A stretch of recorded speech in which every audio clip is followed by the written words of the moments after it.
So this is Ford Brewer. I'm here in Seattle at the Coyce Center. This is a very well-respected, internationally known dental continuing education center run by John Coyce and his family. I'm here with Doug Thompson. This is a meeting for dentists. All week we're looking at oral systemic health. Dr. Roger Price is here. He's got an interesting perspective on a lot of things that are called sleep apnea, sleep disordered breathing, those issues. We've done another video with Dr. Price where we looked at the capnometer, measuring your CO2 as opposed to worrying so much about your oxygen. We're going to have a few minutes discussion regarding the trend for surgery, for CPAP, for other devices, mandibular devices. I've always been a person that's focused more on teaching lifestyle and looking at natural ways of healing. Dr. Price, you seem to be very much in that space, especially for breathing disorders, sleep disorders, things like that. Before we get into it, though, just a brief introduction. Ford Brewer, F-O-R-D, Brewer, B-R-E-W-E-R, the PrevMed channel. This channel is all about helping people prevent the major disablers and killers in this country and the world, things like heart attack, stroke, dementia.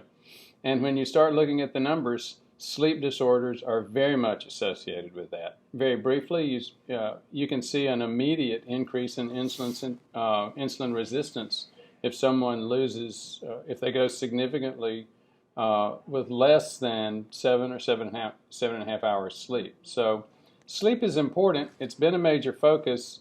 As a preventive medicine specialist and skeptic on a lot of things, I've been worried about this trend for instrumentation and surgery. I've talked recently with Dr. Thompson that dentists do a lot of things in terms of measuring oxygen rates, oxygenation. So again, I think there's a little bit of debate and conflict with the guys that are considered specialists. Roger, you want to cover that? Yeah, Ford, I love irony.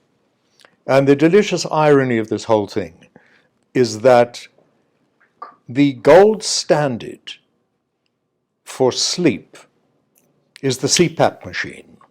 If you have a sleep disorder or sleep apnea, you have to have a CPAP machine. And if you can't tolerate the CPAP machine, you then send to your dentist, who's going to provide you an appliance that you put in your mouth. My question is, what is a CPAP machine? Is it a sleeping machine or is it a breathing machine? What does the dentist put in your mouth? Is it a sleep appliance or is it a breathing appliance? And the answer, of course, to both those questions is these are all breathing devices. They are not sleep devices. They do nothing for sleep. So your point is this is a breathing problem, but we're all focused on sleep. Because the definition or the description is sleep disordered breathing, SDB. Well, let me tell you something. After being in practice for just on 60 years, sleep does not disorder breathing. Because if a healthy person who is functioning well and who is breathing well during the day goes to sleep, the process of sleep will not disorder their breathing. Sleep will disorder breathing if you have bad breathing when you go to bed. You don't sound like a big fan of CPAP or mandibular devices or surgery. I'm a great fan of CPAP and mandibular devices as an acute intervention to get somebody out of trouble until we can stabilize them and start to rehabilitate and identify and address the source of the problem. Speaking of irony, I have to say I was tickled to find you here and tickled to find that you were involved. Excuse me, you can come on through. Tickled to find that your first visit out here, I think, was to speak to on a keynote to all of the Coy Center dentists. Yes. Isn't the dental community really big in terms of instrumentation in this area? Yes. Okay, so why are they bringing you out to talk to them? Because John Coyce, bless him, wants to keep abreast of everything that is happening, but he wants to make sure that it is scientifically validated and genuine with no smokes and mirrors and snake oil.